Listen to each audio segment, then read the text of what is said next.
Right, guys, welcome back. This is the Above Average FPL podcast. My name is Adam, and as always, joined by Baker. How you doing this evening, mate? Good to be back, mate. Season 3. This is official season 3. This is it. Yeah, official season 3. Let's go.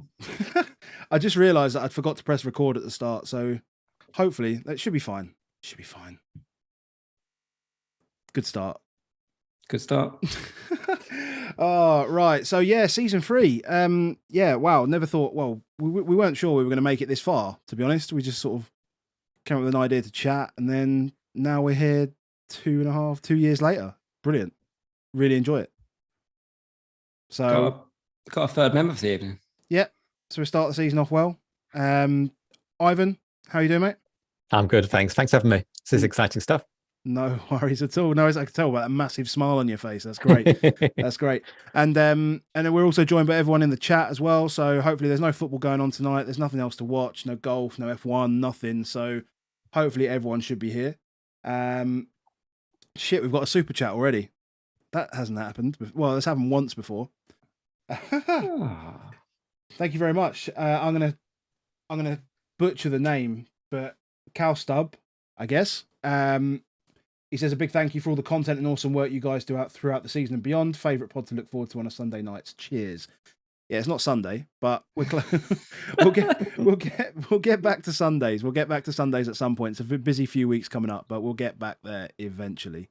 So we've got Ivan on. We're going to talk to him about how he's approached, last season in particular. Look at his rank history and look at, how he managed the season last year. A very different approach and something that Baker was thinking about trying to do, but I think it's going to happen. But it's like optimal stuff that I'd like to is me and Ivan have chatted many times. It's the first time face to face, first time in voice, but message wise, probably a few thousand messages over the course of last season. I was like, we need to chat because I was just look quite envious at him. I'll pump him up to start with, but it just always seemed so calm at going into every game week. I kind of knew his rank. I checked it a few times, but he didn't. So what didn't have any of the stresses. Never seemed. It just seemed so calm. So I was like, I need to learn. So we need to chat to you. Yeah, we need to understand. We need to understand how you've done it, and what you've had to avoid, what you've taken in. That's really kind of helped you sort of get through that, because it's very easy for, now that we have more and more information, you go live FPL Game Week, Playmaker app. I mean, it all just screams out, this is my rank at this moment in time because this assist has just happened. So to avoid looking at your rank all season is it's madness, to be honest. It sounds like absolute. Well, I look at you guys and I think that's madness. So it works both ways. Yeah. Logistically, though, it's like I said, I'd like to do it, and I was like, well, how would I run a pod? And like, how would we? Even as soon as Adam said, oh, well, I've got these points and I'm this rank, I'd be like, I had 4 points less than that. I reckon it's about this, and then I'd be like, oh, I can't go in leagues, because that's going to come up. Can't do any versus stuff, all of those things. And I was like, cool. We'll get into that. Tough. We'll get into it shortly. So before we do that, we have to do our normal plugs. So we've said hello to everyone in the chat. So there's a lot of people there, which is great. So it's great to see you. If you do have a question, just feel free to pop it in there. There is a benchmark that's been set though. So I guess if you really want it read out, then super chats are more than welcome. And will be accepted gracefully, definitely. But in terms of the podcast, where to find us, Apple, Spotify, Google, all the good stuff. Obviously, we're on YouTube if you're watching right now. The podcast is supported by our friend Dan. So Dan is a games analyst in the play to earn crypto space at the moment. And, he's got a lot of knowledge about what's going on there. So if you're interested in that, then please do go give him a follow on Twitter. He is at CryptoBlockDan. And thank you again to Dan for all his support for the podcast and the YouTube, which is great. And then also this, going forward, will be supported by FPL Tips as well. So FPL Tips, if you don't know, it is a free email newsletter that comes out once a week, direct to your inbox. It consolidates all the important stuff that you need in order to help you make good FPL decisions. What's great is that we release a podcast nice and early in the week, and then you get this one right at the end of the week. So it's really complimentary. You've taken in all the information from us. You've probably forgotten about it by Thursday, and then you get a nice little reminder of all the good stuff that we've already said, hopefully, on the Friday. So, there's a link in the description below. Make sure you, if you want to subscribe to that, click on that link below. That would be great. Yeah, right. So let's get into it, I guess. So, Ivan, tell us about yourself. You're the man. you're the man of the hour. That's why you're here. Okay, good stuff. So my name's Ivan, FPL Royser. I played fantasy football a long time. Back to the days when I think you had to post things off and stuff like that. Telegraph. Exactly. In fact, I used to love the Telegraph, actually. Not the newspaper, the game, I hasten to add. And I think I did quite well in it at one point. And then if you look at my history, which I think you have up there, I went for a period where I stopped playing the Telegraph and I just joined the work league. And I think for about 5 seasons, I basically sulked because it just wasn't, I just didn't approve of having to transfer every week and all of this. So I think my rank history basically starts from about 2014, 2015, although I would say that. Yes, of course. It's certainly 2014, 15 is the one that I remember. I have no memories at all before that at all. And I think it probably varied from setting up a team in game week 1 and then just never playing it again to maybe giving up halfway through or something. But I have no recollection at all. But 14, 15 went really well. And I know it started really well. I was 30th in the world by game week 15 or something. And then Christmas came and I was over about Christmas. And sneaked into the top 10 in the last game week, top 10K. And then from there on, I was bitten, essentially. I don't think anyone could accuse me of not being engaged with FPL. I am massively engaged with FPL. I think from 14, 15 to now, I've done decently. Obviously, there was those free 10Ks, in the early days, and yes, it was probably a bit easier, but I think they're still decent.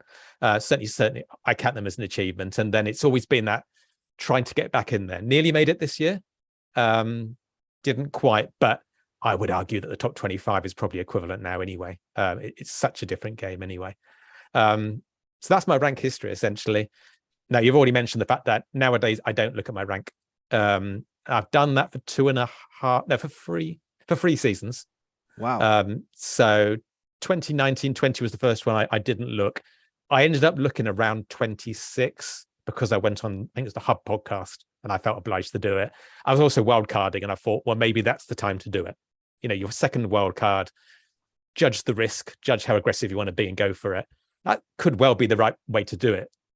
But actually, I then enjoyed doing it so much in 2021. And this year, I just don't. I just go all the way through. And all I try to do is make the best decision I can each week, irrespective of what's come before, irrespective of quantifying how well or badly I did, essentially. So and what made you decide to do that? What was it, an idea that came up that was passed to you, or was it just something that you thought might be interesting to try? Or because it requires a lot of discipline as well. It does. It does. I think it wasn't a mental health thing. It wasn't a case of this is getting too much, I can't. It was actually to avoid tilt. It was avoid to making bad decisions based on what's come before.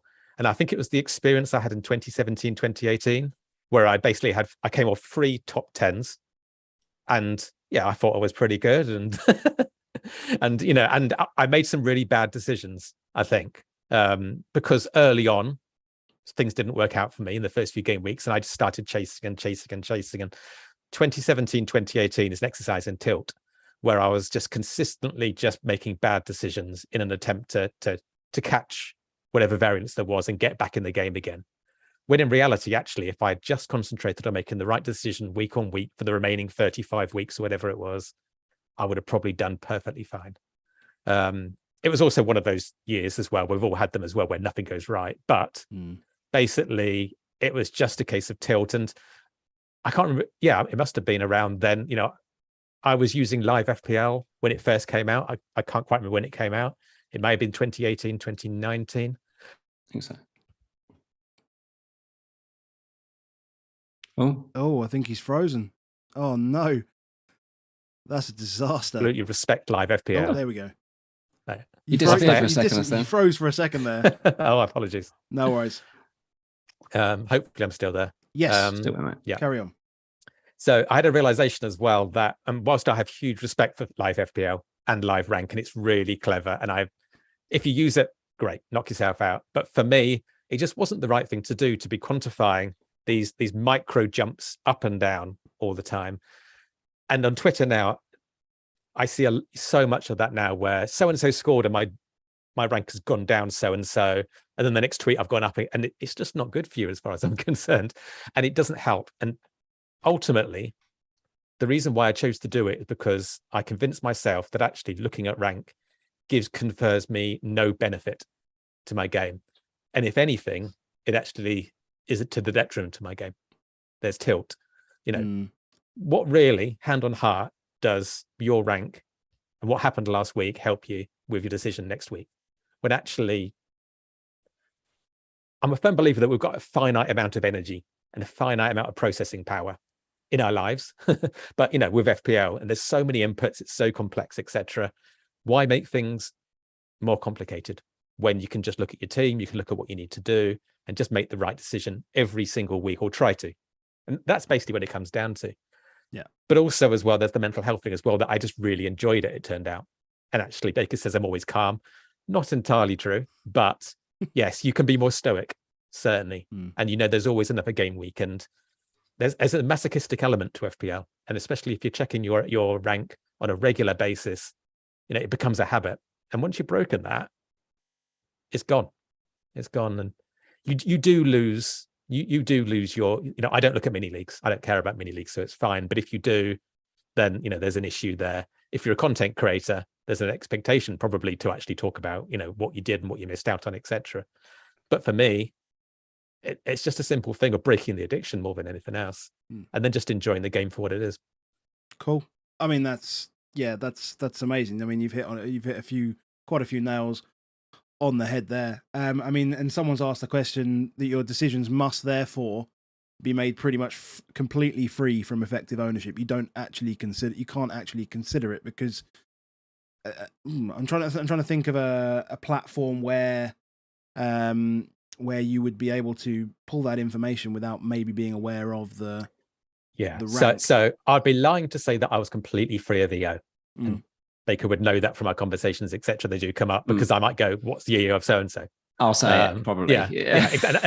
And I see it, but I don't actively hunt it out. But I have no problem with seeing it, because ultimately you can play FPL without looking at EO at all, and arguably, game theory wise, it may be the very best way of playing it.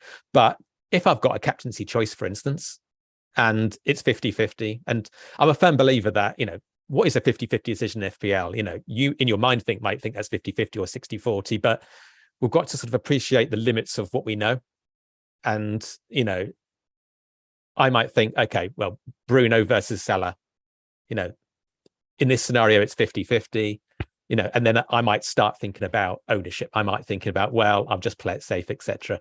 It may not be the best way of playing, but it does come into my mind to some degree, but not to the extent of others. And, I towards the end of the season, maybe I could have looked at my rank 5 game weeks to go and gone, okay, I need to, I finished 12,600, about that, something like that. And, many would say, well, if you had looked with 5 game weeks to go, would you have done anything differently? Yeah. I don't think I would have in this instance. And I do appreciate I'm a bit of a hypocrite, because in 2014-15, I was about 15,000, I think, going into the final game week, and knowing that I brought in Theo Walcott, captained him, and he got a hat-trick. So, and would I have done that if I didn't look at rank? Maybe not. 16-17, I think I took a -12 or a -16 about game week 36, knowing full well I was 40k, and I finished 7k. So, maybe the best way of doing it is at a certain arbitrary point, have a look and adjust. This year I just thought, I'm enjoying it too much. It's absolutely fine. And I think one of the key things is that letting go of the 10k. 12k is great. I should be proud of that. And I should not be dismayed that I didn't make the 10k. And I think when you let that go, then the impulse to look with 5 game weeks and to take those risk goes as well. So it depends on what you're aiming for as well. Yeah. I guess the difficulty is when you have something like that. I mean, are you even going to know? Because you could have been third in the world or something like that, and you wouldn't have known. There's no way I was going to be third in the world. No, but I guess you get a feel from the players that you pick and how they actually do perform, because you know roughly what they've done, right? I guess. Are you looking at points totals as well at all? Or no, nothing. I mean, I might glance at them, but they don't mean anything to me. I might see them or something. But someone might. I mean, I've had friends say, "Oh, I've got the same number of points as you." And I'm like, stop right there, because so it might come up, but it's just not something that registers. Although it doesn't register, I feel like I was virtually there at the moment when you check your rank this season, and I asked you beforehand, what do you think? Yeah, and I knew that where it was, and I think you said something like, "I'm almost certain it's 5 digits, like it was less than 100k." I think it was what you said. I think I said 25 to 50 high probability or something like that. Decent probability there. Best case somewhere 10 to 25. That was kind of, so you weren't far away. You had a reasonable. How does even that work? How do you? Well, just experience. Experience. I think I played long enough to kind of know these things. Also, as well, I post every week on Twitter. I've posted my team every week on Twitter for about 4 years, and there were too many good ones, and there were very few bad ones. Yeah, and so every week I'm posting that went well, and then I'm saying lots of others saying, so I get an overall impression. It also comes down to captaincy as well. I know how many captaincies I nailed and how many I didn't, and I knew that there was the Reece James. I captained Rafinha over Reece James in that week. There were a few other things like that. I started with Rafinha over Ben Rama, despite having spoken about Ben Rama for weeks in pre-season. Those are the kind of things that you're at a disadvantage, and enough of those happen. You're thinking, well, that's X number of points I need to make up. I doubt that'll be enough to get me in that top trance, but it's guesswork at the end of the day. But it wasn't far off, and I get a feel for these things. So let's a bit more macro into the season, how you play and stuff, because I think there's some good learns, and if we can put like a backward lens but like a forward lens onto it, of I think that's ways of going forward. So I think the thing that I suddenly noticed, and I didn't check your rank again until about week 30 or so, was that halfway through the season you started like hitting like a madman. Yeah, and playing like a madman. Yeah, absolutely. Yeah, exactly. And it seemed to work. Yeah. And is that a normal style? Is that a way in which you? I would say I have a default style, and that default style is probably, generally speaking, medium-term planning, and with a degree of maverick. But the degree of maverick generally comes through alternative strategies rather than, hey, I'm going to go for this crazy captaincy option and not in sell Salah, etc. So that's probably the default. But what I'm very good at is being flexible and open-minded. And I know exactly the period you're talking about. And it's funny because you talk about my season. It's all new to me. And I said, at the end of the season, I'll have a look at it. I haven't looked at it. So, but I do know the period. Point? Yeah, exactly. Isn't it? It's gone. But I know exactly the period. You're talking basically about COVID time, when all the cancellations started happening. And I went hyper aggressive. And I think one thing I'm always very good at is being open-minded and flexible. And I think what I did well was recognize that, okay, for this period, however long it takes, it might be a week, it might be all the season, we are playing a different game here. And you can't use the common truisms that you use in FPL. They're not going to apply. If I've got players who aren't playing, I know they're not playing. There are alternative players who currently seem to have a low number of COVID cases in their camp, and I've got Norwich and Watford the next two. I'm just going to take a -8 and just bring them in. And then, if that doesn't work out, I'm going to hit them out and do it again. And some of it's luck, of course, but I'm essentially selling a lot of players who are on 0 points. And I don't want to rely on my bench. That's 1 or 2. And I'm just thinking, okay, there's a captaincy option there in a couple of game weeks, etc. Why not get them in? And I play a lot of my game is revolving around trying to get as many captaincy options in as possible, or at least captain a bull. I'll probably captain Salah at the end of the day, but as many players who you could captain, who you are captain worthy. So, how many hits did I take over that period? It's ridiculous. I mean, you took 11 hits in 8 weeks between, I think, 15 and 23. Yeah, I mean, I think there was like 4 weeks where I took -8s consecutively, and it was paying off time and time again. And some of that is luck.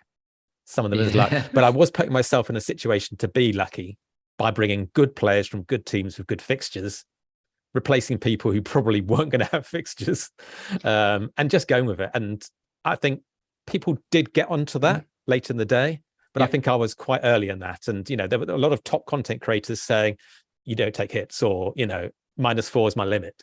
And I was just like, well, just roll the dice. And it worked. During that period, was you were 250k. Mm-hmm. You took 11 hits in 8 weeks. Yeah, you came out of it 20k.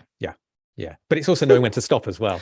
Yeah, you did stop a little bit then. You then took 1 hit in the next 5, so it is that. So it did feel controlled, and Adam's just put up there, but you can see the rank rise, mate. It was it was good. And then you went the late wild card, so that next period was kind of a get through. Then that last attack almost got you. Almost got you. Yeah. And, well, I mean, to be fair, I was on Maddison until about half an hour before, and then I realized that Diaz, I could afford him exactly, and switched from Maddison to Diaz. Such is life. Not going to beat myself up about it, but that would have been enough. And there's a number of those decisions that happen throughout the season, so you can't beat yourself up. It's just one of those things. So I tend to be quite stoic, but even though I was playing with a madman, like a madman during that period, I didn't feel like I was. I felt I was being entirely rational. I recognized the risk. I recognized the potential reward, and it turned out well. It could have turned out badly, but I think it was all considered. And I think it came from a place where I'm just good at recognizing when things are different and you need to adapt. And for that period, just play like this and then switch back. Got a question in the chat I'll read out because it is probably important in those things. Is Andy Martin asked the question, do you like it when people refer back to your sword v shield analogy? I don't care. Everyone uses it though. Yeah. And you explain the history of it. Where did that come about? So the history is a nothing, really. It's quite funny, really, where essentially FPL SOS, good friend of mine. So I think it was his first season, and I never tweeted a tweet to everyone saying, "Hey guys, great analogy here. Check me out." It was basically in a conversation, he was saying, "I don't understand why my rank hasn't risen particularly. I got 85 points or whatever, and I've only gone up 2,000 points. Places? What's going up on there?" And I basically said, "Well, because you own everyone who everyone owns, and they've all got the same number of points." And then I just went on to explain, you've got your swords and your shields. Your shields are the players, the high-ranking, high EO players, essentially, that you have to stop losing rank, and your swords are your differentials. And it's just a very simple analogy. It's not rocket science, and it's not even a new term. I think it's used in finance, etc. But it was just in discussion. Here's an analogy, and for some reason it took off. I remember going to bed and listen to the Scoutcast like the next night, and then on my headphones, and all of a sudden they were talking about it for half an hour. And I think Joe said he's solved FPL, and it's like the greatest thing ever. And there's a whole section about it. And from then on, I think it was the days before the term EO really existed or commonly existed. So from that point, it's snowballed. And obviously, I can't claim to have any claim to EO or etc. But people do associate it with me saying, he says you've got to look at EO, etc. And I was just explaining how differentials, if they pay off, will get you higher, go up the rank, whilst your highly owned players will provide some form of protection from drops. And that's all it was. For the long-term guys, is both me and Adam have played for well over a decade, but probably about 5 or 6 years ago, Adam taught me the game. And I do remember, we're going there again. I do remember at some point though, you doing the sword and shield thing and sort of mention it. So you must have seen it somewhere to then pass it on. But along with rotating defenders and the lot, and never transfer a goalkeeper in. That was basically the rules. Yeah, I mean, to answer the question, I don't mind. I mean, the only thing I would say is that it's commonly attributed to me that you should play with EO in mind, and actually that's very far from the truth as far as I'm concerned. It was just a nice concept that people got hold of, and it probably existed already. I don't know, maybe not in FPL. I don't know. It's just one of those. It's those hedging versus aggressive betting terminology, but it's nice to be part of the language at least. So going forward this year, what are takes forward? I guess there are things as well is that I think people might think if you don't check rank, almost like you're not checking numbers, not checking analytics, not checking models and all those stuff. Far from it, yeah. How's your attitude towards that way? I mean, my account probably got the number of followers it got through posting about XG. I mean, that's all I used to do. And I used to be the one who was battling people saying, XG's a load of nonsense. And I was the one very patiently and, explaining and trying to convert, as it were. So I'm a hybrid manager, I would suggest. I mean, I'm a hybrid in that I take all kinds of different sources, but central to that is analytics. Now, I'm on an analytics chat, and they've way surpassed me in terms of their level of analytics, and I massively respect it. And that's absolutely fine. I use XG, I use XA, etc. I look at stats. I love stats, and then what I do, I complement it and supplement it with what I see. The whole stats versus eye test thing kind of bemuses me somewhat, because could you tell me what eye test is? Can you define what the eye test is? Well, that's a good point, isn't it? Because by definition of what you see, but it's like, what do you see? It's what you take from what you see. And yeah. When I'm watching a match, I'm looking at who's getting the best chance, or getting the best positions and getting the best chances with the highest volume, which essentially would be XG, and it's just quantifying it, as it were. I'm also looking for other things as well, strategic stuff as well, things like game state and applying context there. And, things like XG is, there is no single better stat to be predictive than XG, absolutely. But what you've got to be careful with, of course, is sample sizes. And, I've been guilty of that in the past. Most of my early tweets were in the last 4, this is the XG, this is what it's showing us, which I would never do now because I'm older and wiser and uglier, as it were. But XG still forms a very central part to the way I look at things. But I like to supplement that, as I say, with the eye test, inverted commas, with things like reading. I like to go on forums, and I like to see what the fans take it. I think that's a very underappreciated source of information. I read The Athletic, etc. I listen to people who are better than me at reading the game.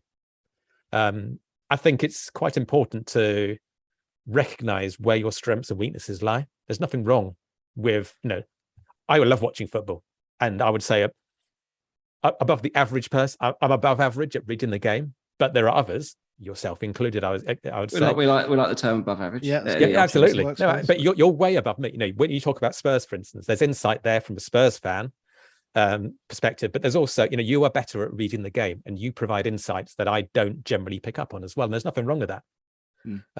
So I like to combine all of these things, but I'll be lying if I was to say that analytics wasn't central to that. But I think I'm not as hardcore analytics as some. And that's absolutely fine. I respect them all. The one thing I never look at is things like, so-and-so scored a goal, and therefore they're going to score a goal next week, etc. I think a lot of that kind of flawed logic gets rolled into the eye test, where people, especially the analytics side, say, oh, the eye test, and they roll in a whole load of different types of people and different ways of looking at the game. Some of them good, and some of them really, really bad. So there's nothing wrong with the eye test as far as I'm concerned. But what I'm looking for is pretty much the same stuff I'm looking for when I look at analytics and XG, plus maybe some of the things that XG didn't pick up. Maybe there was someone was in a good position but didn't quite connect, etc.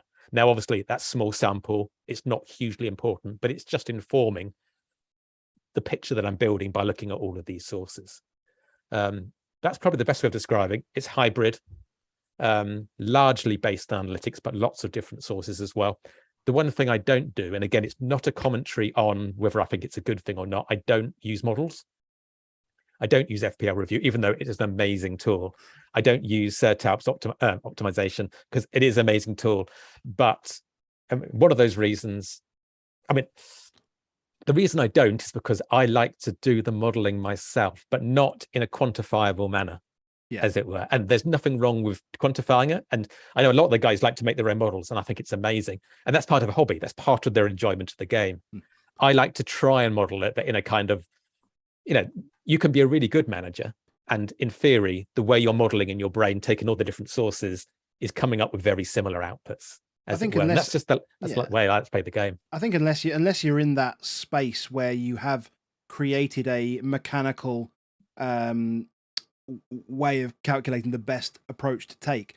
We're all building models in our minds, whether we're using where the brains work. Exactly. Absolutely. And it's whether we're using analytics consciously or subconsciously, we all use it anyway. We all use data to make our decisions. And okay, we go back, yes, small sample sizes are bad, but as you say, a casual will go, oh, they've scored a goal. Right. Well, that's a metric, right? So we're using that data point to allow us to make a decision in my mind. Oh, do I want to bring this person in next week? So we're all using it. I'm learning a lot just listening to you, honestly, about this at the moment. The way I play the game is very different to the way Baker plays the game, and it's for some it's really strange because I can't really pinpoint how I play the game. I don't really have a defined way of playing it. I would find it difficult to sit in this kind of forum, and be asked how I play the game. I mean, I really just take it as it comes. I look at a few things here and there, but yeah, that's not a bad thing. That's not a bad thing because there's a lot of processing going on in the background. Yeah, and I think maybe I've just played enough to be able to formulate a rough idea of.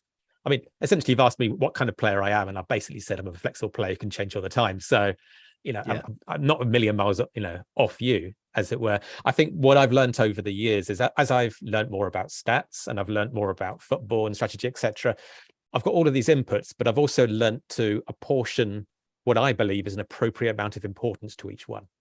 Yeah, so, I think that's where a casual will get tripped up because they'll place more importance on their own knowledge. It's just absolutely. Versus, I guess going the other way completely, you move towards not necessarily an optimized way, but an automated way. Right? Yeah. So you got the two scales, two ends of the scale. Absolutely. I mean, it's funny because I think we're in a kind of a third age of FPL because obviously before XG, you were eye test, whatever that might be, and a few rudimentary stats. Then the XG age came. And there was a battle there, and I'd like to think I was waving a sword and a shield at that point as well. And then I think we're kind of in the model age now as well. And again, there's nothing wrong with that. Again, it's the model XG has been taken and placed within a model as well. And now there's a lot of players, not all of them, but a lot of players who are using models, and that's absolutely fine. I've got nothing against that at all. What it does do, I think, is it changes the competition, as it were. Yeah. It's a leveler in many ways. But I think what we've got to remember as well, though, is that every model that is built is subjective. The model is built based upon specific metrics that a person decides to put in there. That's I mean, I can hear people in the analytics crowd curling up in pain at this point in time. I know exactly what we're going to get Simon on. He's going to tell us Simon's going to come and beat us up. So what I do agree with is that every stat has its limits in terms of objectivity. So, we can talk about stats and how they reflect reality. Nothing reflects reality. It's just what can best reflect reality. And, there is a limit to what we can know and what we can understand, etc. Also, as well, no one's saying use one of these things in silo as well. I think that, the most effective model, whatever that model might be, was to bring as many disparate sources in as possible, weight them according to how important you think they are, and bring them together, which is kind of what I would like to think, at least I'm doing in my head. And, there are many great managers. I'm not a great manager, I'm a good manager, but there are many great managers who consistently, reach the heights of those models or beyond. And what is that missing element? I mean, I know, we can talk about Fabio, it's the thing, and, of course there's luck involved. Of course there's skill involved as well. And it's very hard to actually pick that apart. But a really, really great manager should be able to replicate to some extent what a model does, maybe even beat it. How do we prove that it's beating it through variance versus scale? Almost impossible, if not hard to do. There's guys trying, etc. It's an interesting discussion.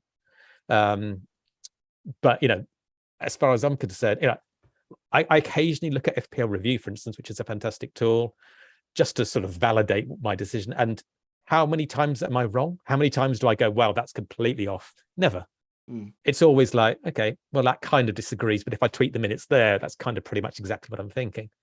So I guess that's true, though, isn't it? The other way around is I would go the other way around is I think in my head, well, that's the transfer. Like I look at it and go, that's the transfer. Then I go on FPL review and I just click what the suggestion is, and it's like, oh, it's the same transfer. It's like, here's my blanket. Just gonna wrap myself up. There is that. There is that. And like you say, is therefore is that mean I'm using the analytics, or is that, you know, am I using the model? And it's like, that you can sense check it out, and you can go the full way, and you can play through it. And we've seen some really good successes off doing it. It is a leveler. I think we have to understand that's out there, but it's a cool way. I mean, I looked at I went on to FPL to look at my season. I mean, that's the extent of what I've looked at my season, to be honest. And so I finished 12,600. My XG rank was, I don't know, something like 4,000. And you know, they're all about 3, 4, 5, 6. You know, so they're all, you know, they're not top level, but they're all kind of, well, you're doing a lot of good stuff, and you've had a bit of luck, and you pretty much deserve to be up there. And you know, that's all you can ask, really, because there are limits to any algorithm and any model, etc. But you know, it basically says, you know, what you got wasn't crazy, and good on you. And that's the extent to which I like to use models personally. But I have nothing against people who like to use models, and certainly nothing against people who build them, because they are amazing. Adam, where are we going? I suppose we better move on to the fixtures, seeing as we've got a season coming up, haven't we? So probably shouldn't we? Should we bring up an FDR? There's a few of them around. Who's we using? We're going to use Holly's. I started to build one up, and then I was like, actually, no, there's about 12 out there. I can't be bothered. So, Holly, thank you for your FDR credit, of course. As far of the ones that I saw, this was probably the clearest one for now, anyway. So, albeit I must overlay that, you know, we get labelled as an anti-Arsenal pod in this one, and this one is easily the most pro FDR for Arsenal. So for our Arsenal fans, there you go, Mike, tick, Mike, Twiddy, all the likes of them guys. If you're watching, you know, look, we're showing a good one for you. Yeah. So, I mean, it's quite. They do have the best start, but I still would. You still want to be targeting standard Liverpool and City, really, don't you? You want as many as possible. I think you're straight away looking into captains, and you're like, and also I don't know about the premiums, but I look at the premiums and go, which ones are you comfortable with, and which ones are you not? So Liverpool is too good a start to miss out on. It's strong in it. You know, United away, and we've seen what they can do. And United away, and City's is strong, but the tickets are never going to be back because they're so good. You know, as Spurs fans, we've had people talking about we can challenge. We've got to make 20 points up on these guys. These guys are finishing 20 points above the rest. They are such a big level. So you've got to have some. Do you think you need, I haven't asked the question, do you think you can go without Salah and Haaland, whatever the price is, when it finally comes out? Sorry, is that directed to me? Yeah. No. I mean, you can. Well, there's me waxing lyrical saying, play your own game. And it's like, no, you can't do that. But no, I mean, of course you could. Andy Martin probably is. But to me, what the fixtures jump out, when I looked at them, I just thought that just feeds into how we ended last year in many ways. I mean, the fixtures for Liverpool and City, especially. I mean, first 5 game weeks, I think you've got 4 promoted teams they're playing. I mean, why would you look that up? You know, why would you pass that up? You know, that's screaming out. I think it's game week 3 where they don't have a strong fixture, and you've got Chelsea against Leeds. You know, you could do a Reece James then or something like that. To me, it just says a Liverpool premium, a Manchester City premium in rotation. Obviously, there's an argument for Spurs as well, but we all know, you know, money's going to be tight, etc. So we'll have to see. You know, we'll have to see where we go. Pricing is going to be so important. Exactly. Do you think there's anything on whether Haaland will hit the ground running, or whether he'll be pushed straight in first? I imagine he'll start the first game. I mean, it's just difficult I find it difficult to sort of put all my eggs on a brand new player to to the league. It's difficult. Yeah. I mean, I think it's a fairly reasonable stance to take. It's a difficult one though, given how good he is. That's the thing. Absolutely, and the upside is huge. But based on his numbers, based on what he can do and his youth, etc.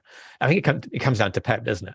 And would you be going for KDB then if it wasn't Haaland, or would you just go for Spurs and work in rotation with Salah there? I mean, I'll be honest. I've kind of made a point of trying to avoid this kind of discussion until the game comes out. So yeah, absolutely, absolutely. I think it's worthwhile talking about it. But I haven't spent too long looking through these fixtures yet, because until they price Haaland at 12.5 million, and that's a different conversation than if he's priced at 11 or 11.5. Absolutely. If Salah's probably going to be 13, but like what does Son come in as? Does he come in at 11.5, or does he go in at like 12? I mean, but even without that knowledge, we can be pretty sure that it's going to be harder to get Haaland in if you don't have him. Rather than sell him if he's not playing, etc. as well. So there's that flexibility thing as well. To start with him, and if it doesn't work out, you go to Kane straight away. There is that. There is that, and you'll find that he'll be owned. Well, I don't think his price won't move too much, because he'll be owned by pretty much everyone from day one anyway. So I don't know. I do think they just tend to, just like 2 days in, they're just going to put whoever the highest own. It's like basically all the transfers have happened, and then it just sort of plods through into it. Yeah, I would be surprised if come game week 3 is not 11 point. If say it's 11.5, I think it'll be 11.8. I think he'll go up 0.3 in the first 2 weeks. What I can see is quite an interesting situation where I can see there are not many huge price rises, because there's no fixture swings here all the way up to basically, the second half of the season. I mean, there are, but it's like Crystal Palaces and your Aston Villas, etc. Wild card, maybe the first international break, etc. But all your top teams, they're all get them in and keep them, and captain them as well. So I can see a template forming, and that template persisting quite a long time. Famous last words, of course, but that's what it looks like to me. I mean, genuinely, we spoke in a WhatsApp group, and we looked at the Tottenham's fixtures across the season. There isn't a bad patch for us. What we would even consider a bad patch. We seldom play. We've got Liverpool and United, I think, near the end of the season and Newcastle as well, I think, in a 7-day stretch. Apart from that, I mean, it's pretty clean. So I think there's going to be a lot of that this season. It's going to be really, really difficult. And I mean, one of the things that Baker mentioned I listened back to the first pod of last season, just to sort of get some, just sort of reminisce a little bit and see what we were saying. And Baker's game week 1 team, Baker's game week 38 team from the season before, cost him 111 million to put together at the start of last season. I think we're going to see something similar again this year. The teams that we were putting together. To be fair, actually, I think they priced them wrong in that season when you had like KDB at like 9.5 and Son at 9 and shit like that. It was really bad. But we could see something similar where you're looking at your game week 38 team, and you're trying to have to pay like 108 million for it or something like that, and it's just going to be we get used to being so spoiled in the second half of the season, and then you get back to this point and you suddenly realize you can't afford anyone. And actually, I mean, being the weirdo I am, a lot of the time in pre-season, I don't spend it looking at, I can get Sal, I'm thinking about, okay, well, where's the bargain basements? Where are these enablers? Because I mean, ultimately, if you take away wild cards, you take away free hit, you've got 34 transfers in a season, something like that anyway, depending on how many free hits they decide arbitrarily to hand out. But you got a limited number of transfers essentially, and you don't really want to be spending those transfers swapping, say, Eric Dyer to Lewis Dunk or something like that. Generally speaking, you want to be bringing the high ceiling players in with the great fixtures, etc. That's where you want to be spending those in. So, I mean, this goes up to game week 8, which is great, because I think we'll all be strongly considering wildcarding in the international break at 8-9, especially if we get an additional wildcard after the World Cup. But teams like Brentford, for instance, they don't have a bad spell all the way up to 16, and even the bad fixtures are at home. So there's the value there straight. There's the enablers, because you want a bunch of enablers alongside your royalty who you're going to keep anyway, like your Trents and probably your Salahs, etc. as well. But you want those to last all the way up to, or as close to the wildcard as possible, who you can just stick in and be absolutely fine. And then you've probably got like maybe only like 4 or 5 positions, dynamic positions where you actually want to be spending your transfers on and targeting the really high upside players, the really explosive, all these terms that analytics will probably be raising their eyebrows at me at this point in time. But that's how I like to describe it, those captainable assets, as it were. So I like to actually try and look at the bargain basement as well and just try and identify who's going to actually enable you to get the Suns and the Canes and whatever. Yeah, and last season it was a Benrahma start. There was Bowen in there, and there was a few others. Season before, Dallas and all that sort of stuff. So there will be players that will stick out, for sure. So they'll just, and I think actually having a few of these players, a few of these teams having relatively rough starts might actually see us find some diamonds in the rough. Actually, absolutely. And if we can get some performances out of, I don't know, say a Palace or even a Bournemouth, or even Mitrovic starts well or whatever, if we don't all own him anyway, then we'll be able to pick those guys up come game week 5, and we can we can march on from there. They're going to be cheap by then, mate. Look at their fixtures; they're going to be cheap by then. Yeah. It is actually clear when you look at that fixture ticker. There's a lot of teams that have got really off and on runs. It's not like, here's a good, really, really good patch. It's a little, it's quite patchy, That's going to cause a real issue, because where are your enablers? Exactly. And it looks like Arsenal, you see, are going to be mid-priced, and they were, God, it's hard for me to say it, but they were gold last season because they were massively underpriced for the team that they were. The Martinellis, the Saka, the Ben Whites, and Nketiah at the end of the season. They were solid players, though, as at the times they were playing. Most Ramsdale 4.5, is people did very well off a number of Arsenal players. They're all going to be that extra million or so more. I'm not sure how many of them will be enabled, but you're going to want a couple because the fixtures are too good. You can play them every week.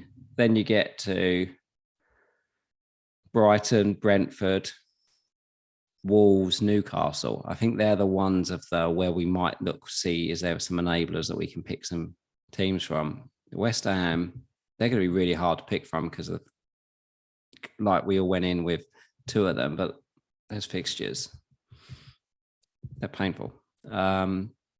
Palace, a good team, play really good football.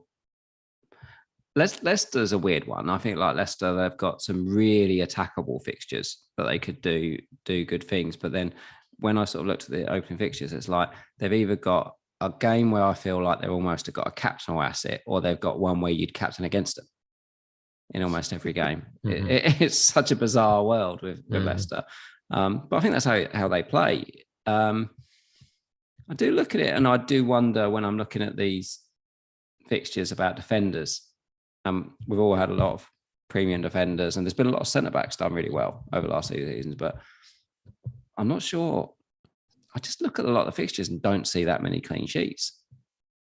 That's interesting, because the way I've been looking at it is, in the absence of genuine enablers, maybe the better way to go is just lots of premium defenders, as it were, and forsaking that additional impact up front, as it were. I know big at the bank, every preseason we talk about it, but in the absence of anything, of any real cheapies, and we haven't got the prices yet, so there might be a few bargains out there, but there's nothing that jumps out. Maybe big at the back until your wild card in game week 9 is actually the way, by which time we'll have identified a bandwagon or 2 and be able to just change our shape. I'm wondering whether the game being not yet released, I mean, there's still a few weeks to go yet, but you mentioned, Baker, like Ben White being 4.5. It's because he was a Brighton centre back. That's why he was 4.5. Yeah. So I'm wondering whether they hold off a little bit to see if there are any moves.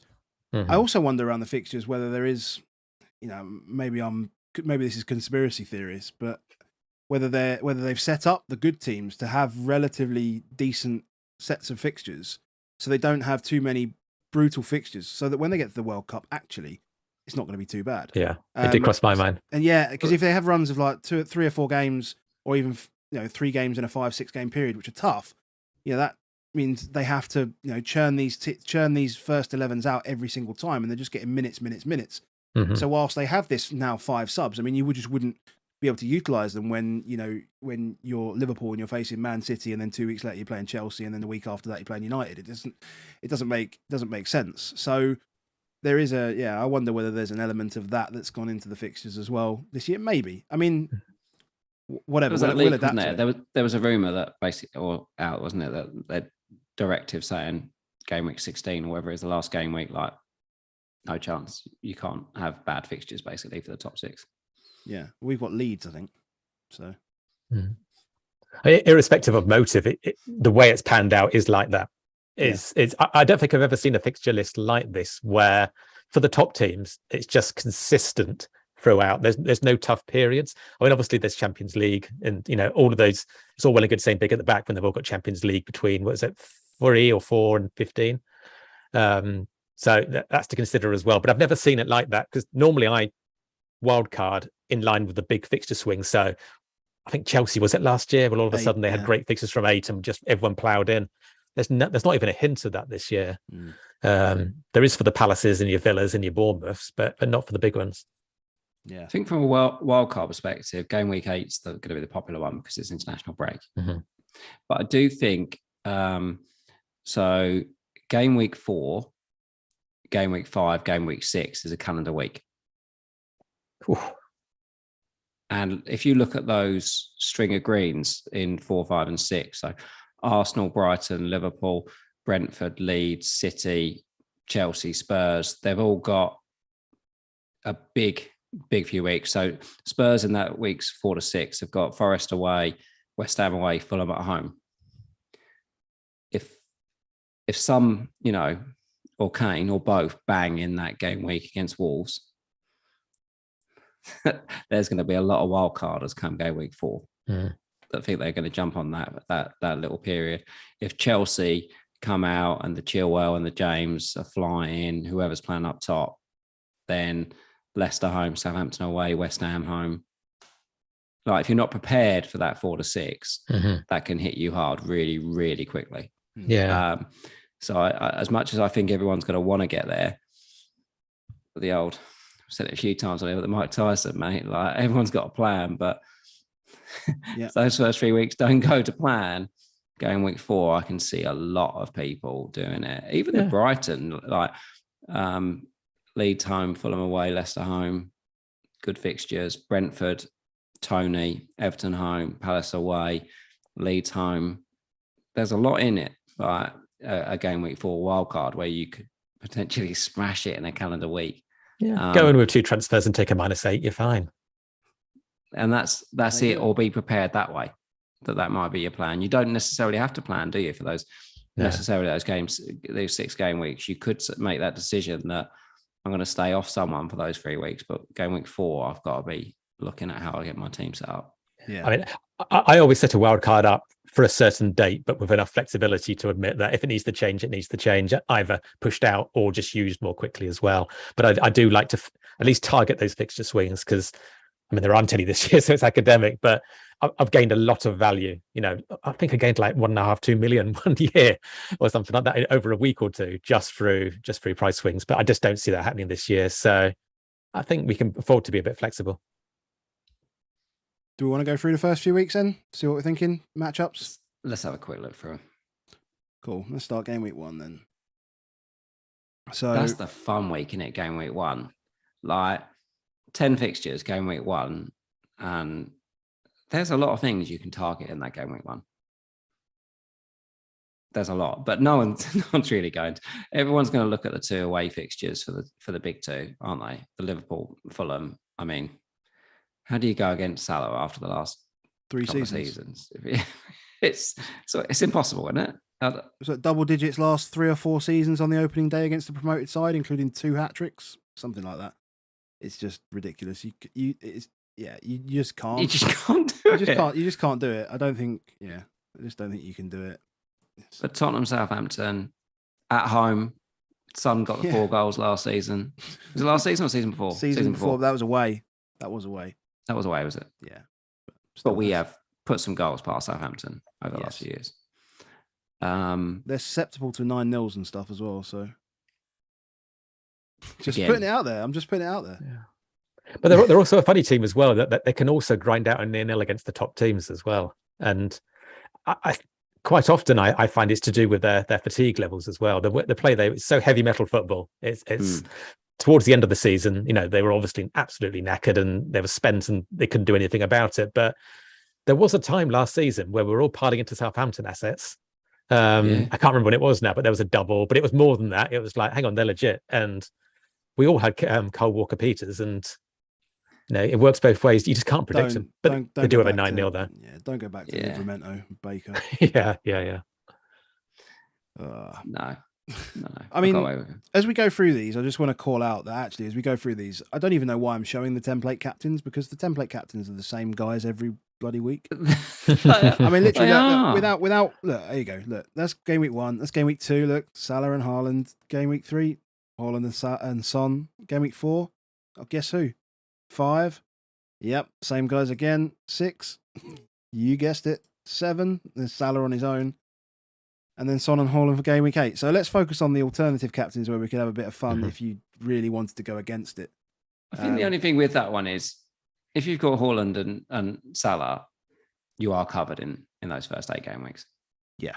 You've got one every single game week, and you've got the choice between them, but you'll probably own both. A bit like the Bruno Salah days that we've had over the last 2 seasons, but before penalties dried up.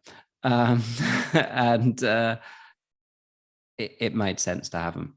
And you probably have to face that. Like, we haven't had to really face that, I don't think, that much over last season, because we've had loads of double game weeks. You've had almost like a 160, 170 captain, and most others, there's not been that many that were over 100 every week. There's been a lot of defenders where it's like, what was the point? But go back to the season before last and remember that we all went about 15, 16 weeks of owning Bruno, not capping him, and getting a red arrow every point he scored. We did that for a long time. And I think we could be in that.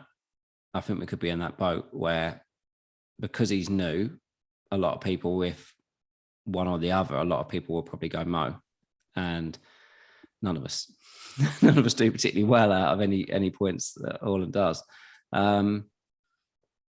There is some fun in those first few weeks. Tottenham have got the 2 home games in game week 1, game week 3. Leicester have got the home games in game week 1, game week 3 against Brentford and Southampton. That could be tasty. You've got Ten Hag's first game at home against Brighton, and you've got Wilson, who we're a big fan of in terms of the start. But the issue with Wilson is the picture's not so good after that first game week. No, although he's good on the counter, so. I think that pushes Vardy even further forward for me as a, if we can get to him, if he's priced accordingly, we can get to him, then, we've said it last week, we said it at the start of every pod we've done at the start of the seasons, Vardy starts quickly, 8 points a game for the first 8 game weeks. That's what he gives you. I mean, if you could, we're not making guarantees, but if you could guarantee that your player was going to get 64 points after 8 game weeks, I mean, you'd just have him in your team, would you not? Even at like 9.5 million. Because do you think Haaland's going to score 8 points a game for the first 8 game weeks? Do you genuinely think he would? Well, I know why not. Yeah, but we know that. I think when we must do some kind of bonus pod again. I think we had a question about doing that one, but just wait to see if they change the rules on it. Before we we'll wait for the baseline before we saw it. But I think we had a moment where it was something like, when Jesus scored, he was averaging something like 1.5 bonus or something per game when he scored. And we know that in Liverpool, when Firmino scored, is he so often takes home the bonus. Do I think he'll always get free bonus? No, but will he get some bonus? How many times did you say to me last season, like when Jesus scored early, it's like, oh shit, that's the bonus gone. Yeah. When you had KDB and you had Cancelo, you were like, oh god, Jesus has got in, it's done. It's true, because he scored 4. That was the day he scored 4, wasn't it? Yeah, it was. It was really done. But even after the first 5 minutes, we were like, it's done. And I just think, he will be. He will be in that bonus all the time. He will get probably 8 points per goal, or 8 points for the first goal, probably on average. when he scores. And hold on, how many bonus points is he getting? Well, as in he'll get 2 for the appearance, get 4 right. for the goal, and 2 for the bonus. Is the second, third goal actually doesn't really. It's not that big, is it, compared to that first goal? That first goal is always worth so much more because it just puts you in the bonus. And if he gets the first goal, it's game-winning goal. It's when they get that clean sheet, he's just in. So it's very, very difficult. But I do look at Leicester and think, if you can't afford that third premium, so if Kane and Son do come in quite big with no Europe, game week 1, but more importantly, game week 3, when you're looking at that, I think a Leicester asset could be the best captain option if you can't afford a Tottenham option in game week 3. I mean, game week 3. So Salah's got United, is that right? His record's perfectly fine. I think Reece James has got Leeds. He has got Leeds. So there's other options there, and Salah is certainly captainable still. It is always Captain Salah very early on, isn't it? Yeah, we tried to make out that it wasn't just Captain Salah in the third week, but we'd probably still go there. Yeah, probably. But ultimately, that's just 1 week. If you take 3 out, I mean, it to me, it screams Salah and City, whether that's KDB or Haaland. As I say, it's 4 newly promoted teams in the first 5 game weeks, and surely you've got to take a piece of that. Yeah, it definitely feels like KDB will be a better asset because of Haaland. But will he? Is he gonna? He's going to be reliant on 2 bonuses, isn't he, rather than 3? So he does. And if Haaland is being rotated, is he going to get the assist that he would normally? I mean, you don't know. But does he? With the 5 subs, does KDB start coming off 170 minutes every game as well? The last thing he's going to want is to over push KDB. He knows how long this season is. Mm-hmm. It's a big, big, big season. Mm-hmm. I was not looked at the full fixture schedule. Once you overlay Europe, you overlay the World Cup and everything. It's absolute madness this season. True. He's a rhythm man, isn't he, Pep? So do I think Kev starts every game? Yeah. Do I think if they're winning 2-3 now, comes off? Yeah, I do. But I do think Haaland, I think he'll push him a bit further. He's younger. I know a lot of people talk about muscular injuries and things he's faced, but they're all really short term. They're all like 14 days here, 8 days here, 10 days here. I don't know. I think, which is fine until you get to the latter part of the season where 8 days is 3 game weeks. That's the. We could find ourselves in that situation later on. I guess we don't have to worry about that now so much. Yeah. But I guess the benefit of him. I mean, he can. Well, to be fair, he can actually use him quite a lot in this first half because he's got no World Cup, so he gets a month off. Exactly. Absolutely. So he can just use him. Obviously there's going to be Champions League. I imagine he'd play him in the tougher games, but maybe not in the weaker games in their Champions League groups. So. I think as well, having Haaland, that they're going to have to change their system. I think the system that they've played over the last year or 2 is because they didn't have that striker, and it worked really, really well. But Pep is very pragmatic, and now they have him. I think they will change his lack of pressing, etc., more of a counter attack, etc. It makes sense to me that Pep plays him a lot because they need to drill that into them as well. They need to get used to that new style as well in time to hit the Champions League and keep on going as well. Drip feeding him into it, I don't think really works. Yeah, no, that is a very good point actually, because the Champions League is, we say it every year that now the Champions League is the one that he wants to win, right? He needs to win it now.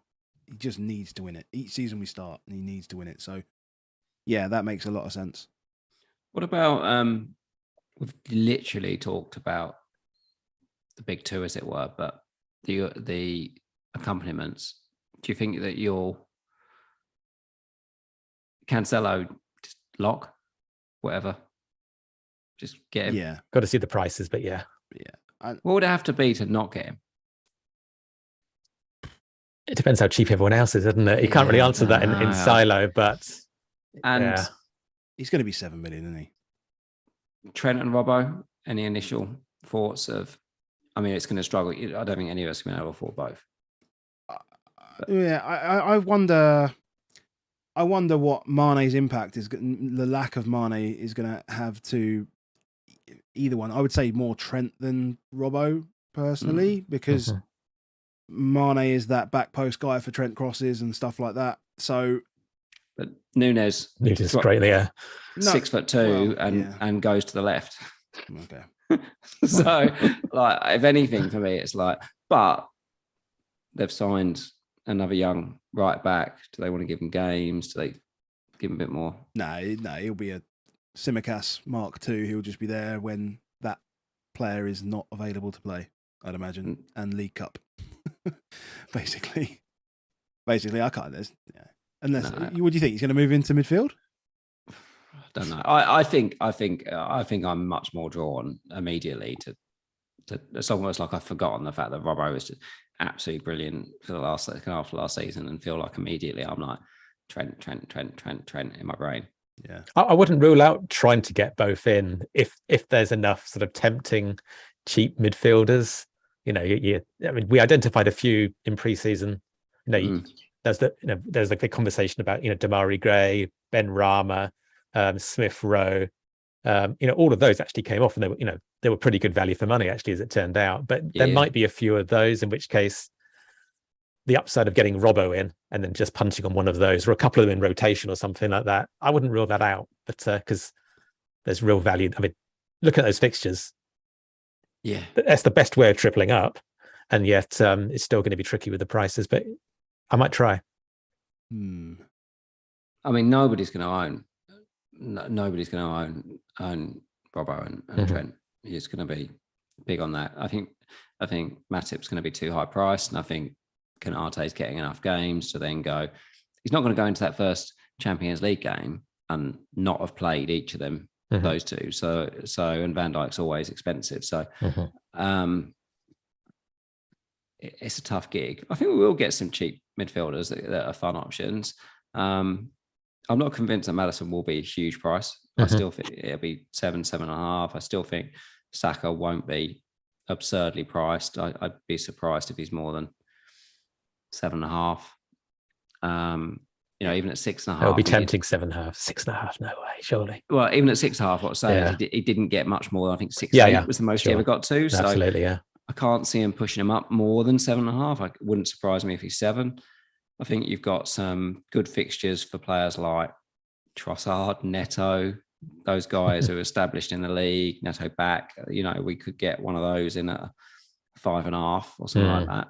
That was 6. That one thing I always look at when I'm building my team pre-season is how many of these kind of hopeful picks can you accommodate, because we all do it, and we've got an amazing team and it's got all of these. It's Neto, Trossard, and they're all good players in their own right, but how good can they do? Exactly. There's expectations there, aren't there? And they get an injury, etc. Who do you replace them with, and the like? But no, I hear you, and all of those names I've thought about already. But it's for me, it's a case of just making sure that there's not too much wishful thinking in that side. That is a lot of wishful thinking. Yeah, one maybe. And all of this could be academic with Salazar forward anyway. Well, maybe it will be. Maybe it will be. I've come back to the FDR because really, when we're looking at captains for the first 8 weeks, we've got all these alternative captains, but I'm not really sure we really want to go there, do we? We don't. I just don't think they're too good at fixtures. It's too good, and that's why I've sort of come back here, because we might as well just continue the conversation over this. To be honest, I mean. We know it, mate, that the talisman start the season strong. That's what you want. Good teams, good players, as many talisman as possible. Yeah. You've just got to back that Haaland comes straight in and becomes one, because everything points that he will be. But if he doesn't, you can have anyone. So it's fine. Exactly. Yeah. Exactly. No, I think a lot of people will use the likes of Perisic as an option to not have a Tottenham player. One of the Kane or Sons. I think they will use that as a way forward if you get a good price. I think Chilwell and James, they're going to be still really good options. I think I can see a Trent, Cancelo, James Chilwell template really at the back, and then build from there. Cool. That does put a lot of pressure on everywhere else, doesn't it? If you've got those four, and then but there's a lot of value there as well. So it's well, I just think that as well. When I looked and thought, I'm not 100% sure on a lot of the clean sheets, the ones you most think they are in Chelsea. I think you want the attacking players, because I think Everton away, Leeds away, Southampton away, even Fulham away in a tiny little ground, is you can see there being goals, both teams. And then Tottenham, Leicester, West Ham in the home games, you can see goals. So I don't necessarily think that Chelsea will get more than 3 clean sheets in the first 7, 8, Liverpool in 8. So therefore you want goals. Yeah, absolutely. And you know their wing backs have such good contributions. Now, if they get 3 clean sheets and 3 attacking returns in those opening 8, 6 out of 8, mate, fantastic. Yeah. So I don't think they're off the cards, but I don't think where previously last season we go, could you do a Thiago Silva or someone like that? Like, no, you just go for the prime attacking assets. And I don't think many of us will go necessarily for any of the midfielders in Chelsea or the strikers. I'd agree. They've got a striker. So I think Chilwell and James or both is definitely on the cards. I think a Tottenham wing back, because there's still only really your front three, and you're not going to get Kulusevski at 6 million again. I was going to ask. I mean, that's the one of the prices that really interests me. Yeah, I don't think he'll be pushed too high though. I don't think he'll be pushed too high, but I don't. You won't. I don't think he'll be more than 7.5. 7.5 tops, mate. I think 7.5 is a big price. 7.5. Yeah, because he's not the talisman, right? So if he was he's not going to be. That's why I think someone like Bowen will be priced higher than him, for example, because they rely on him as an avenue to points, and that was evident in the amount of points that he scored last year. So yeah, but and we need to keep an eye on Kulusevski, because if Eriksen, for example, did end up coming in, although it looks like it's now cold again, he's just brought in what you would call a register from in Basuma. The guy is going to play in front of the back. He played a couple of times last season where he played, say, Skip and Højbjerg as wide pressing centre midfielders with one in the middle. There could be a move to 3-5-2 occasionally, Tottenham. I think they can't just go one trick pony 3-4-3. I think they've got to have the options to be able to go that. If they go 3-5-2, it's Kulusevski's at wing back or not in the team. And it might not be always that they do that start, but with 5 subs, they want the option to be able to switch those ones up. And I don't think you want that at 7.5, 8 million. As great as he was last season, averaging 6 points a game, you don't want that 7.5, 8 million. I'm actually feeling pain with you saying those words, but yeah, okay. Yeah. I want him to, mate, because I just love him. I absolutely love him, and I feel like he's a good enough player that he could take that option off the table. A guy that's come in January and performed as well as he has at his age, I often called him Baby De Bruyne last season, in that I feel like he is the Wolfsburg version of De Bruyne, but not the absolute powerhouse we see now. But yeah, he we don't know. Second season, people are going to plan for him a lot more, aren't they? They've got to. They've got to. So, how are we time-wise? I think we're there. I think we're there. We're about an hour and 15 minutes now, which I think is long enough for the pod, at least. We could stream for a bit longer, but I think until we get the game, I mean, we're all speculating about what our teams are going to look like. You're right. I mean, if they price a couple of players the wrong way around or whatever, they won't. But if they price a couple of players slightly under what we expect, then we might get some gems if we have another Brighton defender that moves to, say, Chelsea or something like that. That might change things. So until the game's released, then I think we can try to sit on our hands a little bit. I quite enjoy seeing all the drafts and all the stuff and all that, and I'll let people do that. That's if that's their thing, they can do it. I'm quite happy to sit on my hands and wait until the game gets released and just have general chats around what we may be able to do. So I'm just trying to take in just information at the moment, and I think everyone should be doing the same. I still think we can all look at who the players we want, and then that helps you then before we can get really sucked in on prices. Like, for example, if a certain player that you really want is slightly more expensive than you want, I don't think that's necessary. If you really want him, then you've got to look at how do you enable it, like, rather than go, well, I can just cover him with that player. So, like, I'm not for that. Fair enough. But there will be steals and there'll be injuries. There always is, and that's the good thing. We've got a long time until the season starts. So roll on opening the game. When do we reckon it's coming? The game itself. Oh, you want a prediction? What's the date today? Monday, 20th. 20th? Friday. You think Friday? Yeah, why not? I'll go the following Wednesday, 29th. Next week? Yeah, I'm going next week. There'll be chaos. Absolute chaos of next week. What? But what from the 3,000 people on Twitter? Yeah, we'll be fine. They'll be fine. It's big. To be fair, actually, the FPL account's going to run out of stuff to actually tweet. Do you notice that they're getting closer and closer to the end of their? It's the reading into it. The second anyone says anything, it's like they mention Perisic and Doherty in the same sentence. Tweet. That's Defenders. it. Right, he's a defender. Then they mention top midfielders. It's like, yes, they're midfielders. Then they were saying about Brennan Johnson. And that's it. Every man in his dog's heat maps out to say, well, he has to be reclassified as well. You're like, just get the game out. Friday, I think, is a good bet. I think there was a lot of consensus that it was going to be Wednesday, but I fancy a Friday. Bit of weekend tinkers. I could wait a couple of weeks, to be honest. I'm kind of enjoying just chilling and just thinking about the bigger picture, actually. But do you know when the prices come? Yeah. No prices. Don't know what we're doing. Just look at things and talk football. And I remember a couple of years ago, I just spent weeks looking at St. Maximum versus Stuart Armstrong. That's all you could think of, and everyone was talking about it. And you forget about everything else.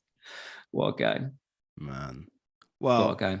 Brilliant. It's been a pleasure. It has been a pleasure, Ivan. Absolutely. Thank you very much for coming on. So much fantastic insight into how you are playing the game. Eye-opening, actually, and a really pragmatic way and a really, I think, sensible way to try and play it if you can play it that way.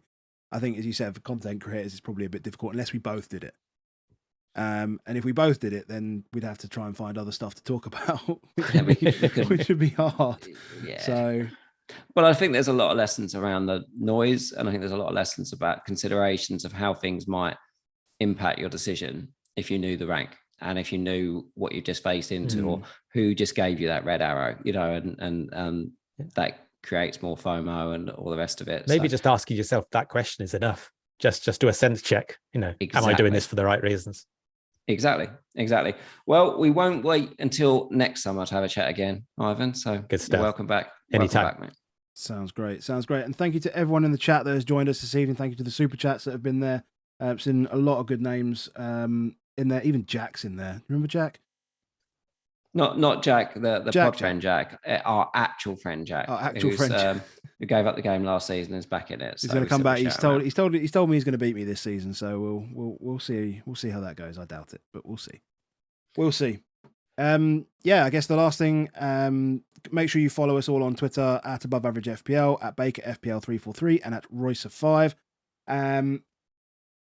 Make sure you comment, like, subscribe, all that wonderful stuff. Thank you very much for joining us, as always, and we'll see you next time, I guess. Pleasure. See you soon. Speak to you later.